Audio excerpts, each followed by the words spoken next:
What's going on, Team Nerd Herd Podcast? It's your boy Steve, aka HipHopsnme, 2021 in full effect, and Team Nerd Herd Podcast coming with a full head of steam and some new content. With our new segment, Book Binging. A new guy's point of view with the old guy's point of view. Good cop, bad cop, reading on the story. Now I'm going to go ahead and pass this over to JR to give you a little blueprint on what our vision is.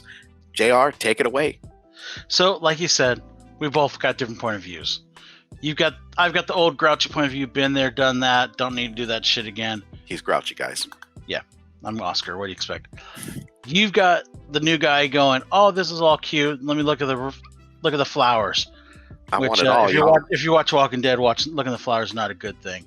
But anyways, I am here to present some new stuff to Steve to kind of open his horizons.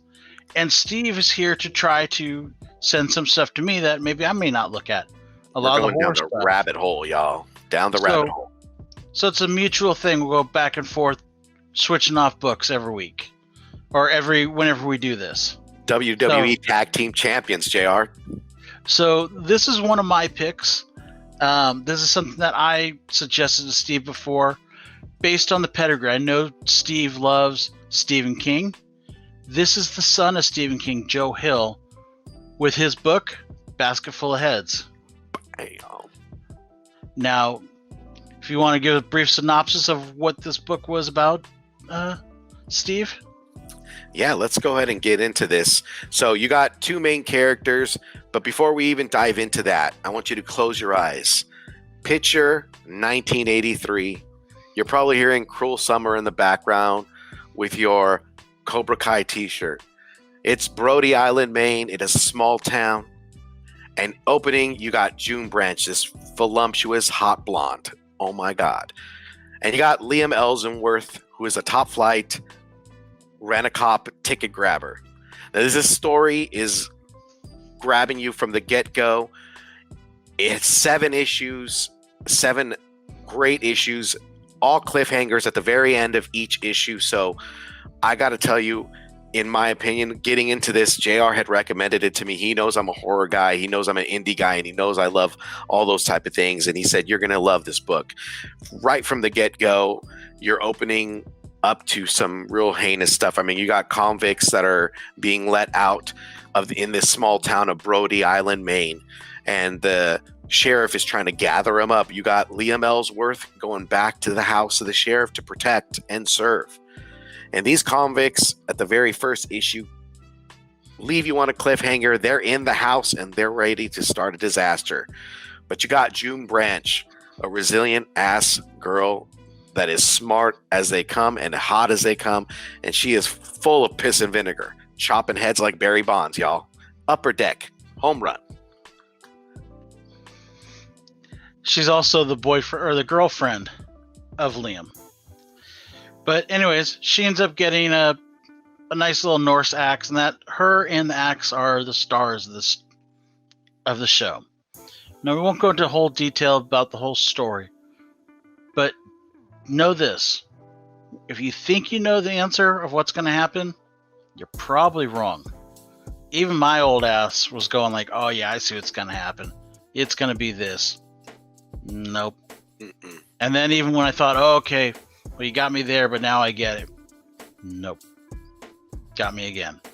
So, first off, do you think he did right for his father? Do you think Joe Hill did a good story? Mind you, his father is the king of horror. Do you think he at least earns the Prince of Horror crown? Oh, yeah, man, for sure. He definitely... The foundation laid out in the story, and every issue having like a lapse where you were like, I got to get to the other issue. I got to keep going. There was a great amount of horror involved with a real like funny sense of spin.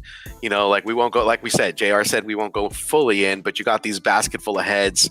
This Norris axe has special properties, and these heads are not just basketful of heads. They have personalities, and they are talking to.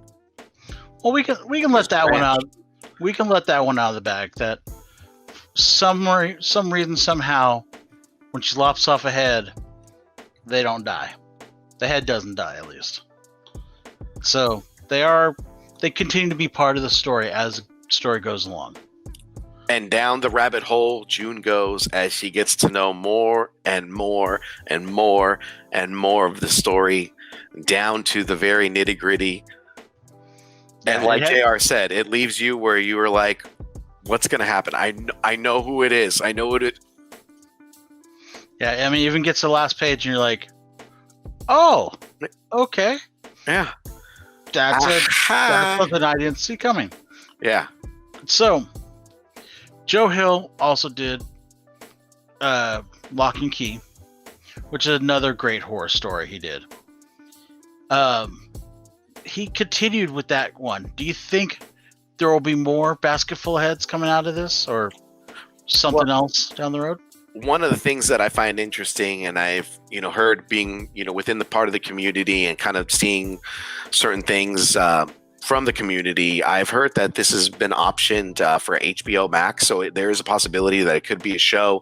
I think that would be right up HBO Max's alley. They have a lot of mature content, a lot of great shows, down to Lovecraft Country. You got also what's the DC titles that have recently have come down? They've got Titans and other stuff. Watchmen, and this is also owned by DC. It's Joe Hill Comics, a Black Label comic put out by DC Comics. It was the first right cracking off the gate. Yeah, because he also did Dollhouse, Lolo Woods, The Purge. Yeah, so he's done some good stuff. Would you come back for another book of this, do you think, Steve? Oh, definitely, man. I mean, the twists and turns and the whole mind game playing of it all, down to, like June Branch really learning the full story she's so smart about how she really approaches this. That's the whole thing. The writing is great. They made her character really in depth. And in the end, she's just, she's just one of those Erica Slaughter type of strong women, man. I want her on my side for sure. Or even was Nightmare Before Elm Street? Was it Nancy? She's very much in the vein of Nancy, or main vein. Jamie Lee Curtis from Halloween. Definitely, she's resilient as they come. Strong female character. I mean, overall, it was a damn good read. I was really shocked at how good it was. I knew Joe Hill was a good writer. But I mean, it's like, it's 80s horror. So I was like, it's going to be okay. But it was actually pretty damn good. I mean, it made it quite interesting. I do hope that we get some type of spin-off or a sequel to this down the road. I would love to see a TV show of this. Definitely. I want to see a TV show. I mean, just the level of storytelling that Joe Hill kind of dropped in, and the turns and the oh shit moments, what's going on here? Without ruining story, was there any oh shit moment that you could say that you liked a lot, or that you can mention? Man, I gotta say issue 6. You find out that June is getting closer to being reunited with her boyfriend. And it feels so good. Damn, play this. We are horrible at karaoke, guys. Cut that out. Oh, yeah. You might take it with a few beers and some other paraphernalia. We might be singing freaking Total Eclipse of the Heart. No. Reeling this sucker back in, because nobody wants to hear about that. I would say the way June Branch really got information from that basket full of heads, and kind of that real spin. I mean, you're thinking she's chopping heads off, but why are they talking, y'all? I mean, I can only spoil that. And they're taking her down this rabbit hole, trying to misguide her, but she is just one smart woman, man. And when she going in, man, I thought to myself, dude, she is done for. But like I said, she's so resilient. She comes out of the water like Steven Seagal in freaking Under Siege. That was the major kicker for me. I was like, oh, she's done for. Scary movie, 80s scary movie. You look at those scary movies and you're like, oh, she dead. but She she had like wasn't her dead, y'all. Jaws moment. Oh yeah, She was like that. da, Donna. Yeah. See, I don't know. One of my favorite scenes was from the first issue when she just lops that guy's toes off Oh as man, he's yeah. coming down. He's coming down the stairs from onto the beach, and she's just hidden behind a rock and just swings and just cuts this fucker's toes right off. In true horror fashion. And then follows up by cutting his head off. I mean, swings a home run. Well, that's not the only thing. I mean, yeah, she took his toes and then she took his fingers. Yeah, And then she went Barry Bonds on that ass and took him upper deck. Like, if it was like the Ivies in Chicago or the Green Monster in Boston, you would have seen that. Or like Alonzo would say, Kirk Gibson in the 1989 World Series. Fuck you, Kirk Gibson. The Dodgers. Yeah, fuck you. Don't hate. Anyways, anything else that you suggest for these people to buy about picking up this book or anything of that nature? I would say definitely go with this book as an opener for the Hill House. I haven't read any other stories other than buying The Purge, but like JR and I said, we're going to be book binging these issues. We're going to go back and we're going to kind of try to grab a couple of readers. I know when we say, if you want to do it right, collect what you like, you're not staring at the covers, or you may be staring at those covers. You may be putting them in a little short box. But if you're a true fan, you're diving in the books. You're, getting to know your favorite writers, your favorite artists, all married together. If you're looking at, like music, production, everything done behind the beats down to the MC, it's all married together. The same could be said for comics. So when you have such a great title, I mean, you're going to follow their work and you're going to keep on following their work, but it's going to kind of lead you down other artists that you could really dive into. And so for me, kind of being the new guy coming back into comics, finding the love of comics, coming back from the 90s, that Spawn Image era, coming back into these books and getting recommendations from my boy JR and the other Team Nerd Herd podcast posse, it's been kind of, finding me a love for the reading and kind of finding my favorite artists and my favorite writers. So, like for me, it's a definite 5 stars. I just threw up a 10. What the hell? Yeah. 5. Bam. 5. And we will definitely be going into finding more stuff. And that's where you guys are going to be involved. In the comments, put suggestions for stuff. We're looking for stuff that is self-contained. Stuff that is easy to get a hold of. We're not going to go into, as much as I love X-Men, we're not going to jump into X-Men, because then I have to write a half-page thing saying, Steve, you need to understand this, and this, and this, and this. We're not doing that. And then your boy Steve's going to be like, ¿de qué? Yeah.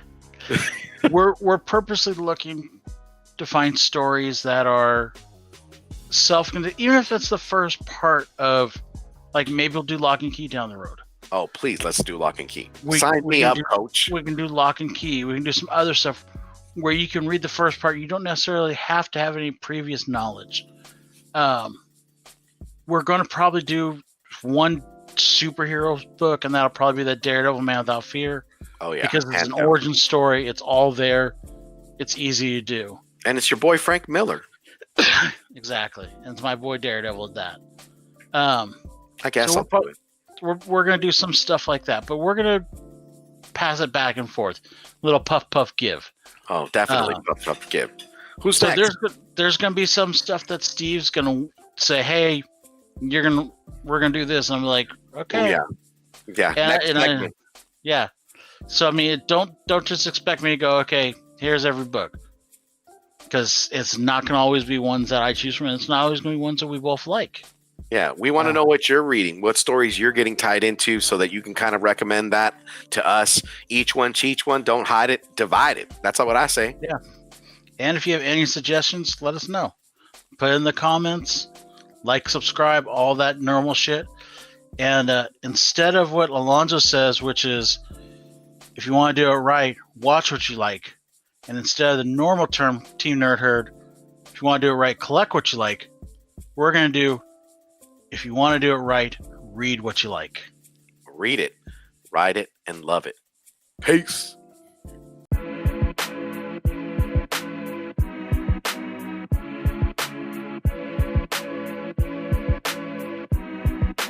DJ Abomination.